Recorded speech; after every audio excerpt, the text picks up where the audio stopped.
देखा भाई साहब, आ गई इंडिया गठबंधन की सच्चाई सामने। देखा कैसे जातिगत जनगणना के नाम पर हिंदुओं में फूट डाली जा रही है। अच्छा, वो कैसे? ओहो,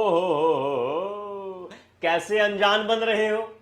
क्या आपको दिखाई नहीं देता कि जाति आधारित जनगणना का मकसद हिंदुओं को अगड़े पिछड़े और दलितों में बांटना है। यह सिर्फ हिंदुओं को एससी ओबीसी में बांटने की राजनीति हो रही है। अच्छा, जातिगत जनगणना से अगर ये पता चल जाएगा कि देश में किसकी कितनी आबादी है तो हिंदू बढ़ जाएगा। अगर ये पता चल जाएगा कि देश में एससी कितने हैं, ओबीसी कितने हैं, तो हिंदुओं में फूट पड़ जाएगी। लेकिन जब मोदी ने पूरे देश में पोस्टर लगा लगा कर यह बताया था कि उनकी कैबिनेट में ओबीसी मंत्री कितने हैं, कितने एससी एसटी मंत्री हैं, जब संसद में अमित शाह ने बताया कि उनकी पार्टी में ओबीसी सांसद कितने हैं, ओबीसी एमएलए कितने हैं, एमएलसी कितने हैं, उस टाइम हिंदुओं को बांटने की राजनीति याद नहीं आई। अबे जब राहुल गांधी ने देश के भगोड़े मोदी को चोर कहा था, तब तुम लोगों ने पूरे देश में छाती पीट पीट कर कहा था कि हाय ओबीसी का अपमान हो गया, हाय ओबीसी का अपमान हो गया। उस टाइम तुम लोगों को हिंदुओं की एकजुटता याद नहीं आई। जब बीजेपी प्रधानमंत्री राष्ट्रपति की जातियों का नाम लेकर वोट मांगती है, अरे जब बिहार में खुद बीजेपी जातिगत जनगणना का समर्थन करती है, महाराष्ट्र में फडणवीस करते हैं, जब बीजेपी विपक्ष में थी तो जातिगत जनगणना का समर्थन करती थी। साल 2010 में बीजेपी के स्वर्गीय नेता गोपीनाथ मुंडे ने संसद में जाति आधारित जनगणना की मांग उठाई थी। तो तुम लोगों को जाति की राजनीति याद नहीं आई। लेकिन जब दलित पिछड़ा मांग करता है कि हमें आबादी के हिसाब से भागीदारी और मौके चाहिए, तो तुम लोगों को जाति की राजनीति याद आने लग गई। हा, मौके, भागीदारी। अरे सीधे सीधे बोलो ना, इनको आरक्षण चाहिए। और सुनो, इस आरक्षण ने ही तो देश का बंटाधार कर रखा है।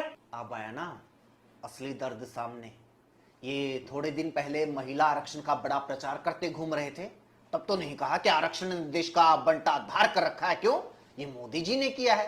अरे तुम्हारे जैसे आरक्षण विरोधी इंसानों को तो जातिगत जनगणना का सबसे ज्यादा समर्थन करना चाहिए।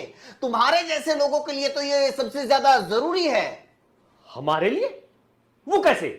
वो ऐसे कि तुम्हारे जैसे लोग ही तो बोलते रहते हैं कि अब तो आरक्षण खत्म कर देना चाहिए, इसकी कोई जरूरत नहीं, अब तो सारे भेदभाव मिट गए हैं, अब तो आरक्षण वाले सारी मलाई खा रहे हैं।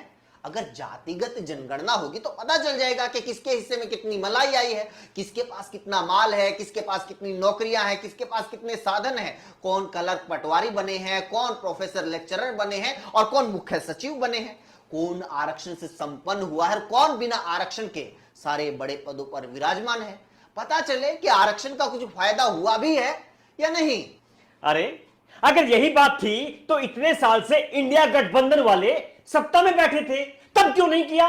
मतलब जो इतने साल से नहीं हुआ वो आगे भी नहीं होना चाहिए। मोदी क्या पैदा होते ही प्रधानमंत्री बन गए थे? 60-70 साल लगे ना प्रधानमंत्री बनने में। तुम्हारा क्या मतलब है? उन्हें अपने पद से इस्तीफा दे देना चाहिए। अच्छा, ऐसी जनगणना से जो समाज में जात पात को बढ़ावा मिलेगा, उसका क्या मतलब? कैंसर पर रिसर्च करने से कैंसर को बढ़ावा मिलेगा?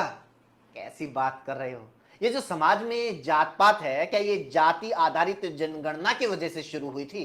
बताओ, कौन सी जनगणना के आधार पर दलितों को मंदिर में एंट्री करने से रोका गया था? कौन सी जनगणना के बाद दलित पिछड़ों को शिक्षा से वंचित किया गया था? कौन सी जनगणना थी जिसके नाम पर कुछ जातियों को स्वर्ण और कुछ जातियों को अछूत कहा गया था? बताओ ना, कौन सी जनगणना के नाम पर हिंदू धर्म को वर्णों में बांटा गया था?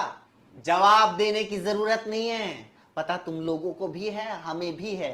ये सारी कुरीतियां जनगणना से पैदा नहीं हुई, बल्कि जनगणना की वजह से खत्म हो सकती हैं। इसलिए तुम्हारे हमारे जैसे लोगों के अंदर बैठा तथाकथित स्वर्ण, अगड़ा, ऊंची जाति का दम्भ हमें इस जनगणना का विरोध करने के लिए बोल रहा है। हमें यह डर लग रहा है कि असली जनसंख्या का पता चलते ही पिछड़ी जातियां ज्यादा अधिकार और भागीदारी ना मांगने लग जाएं, कहीं ये हमसे आगे ना निकल जाए।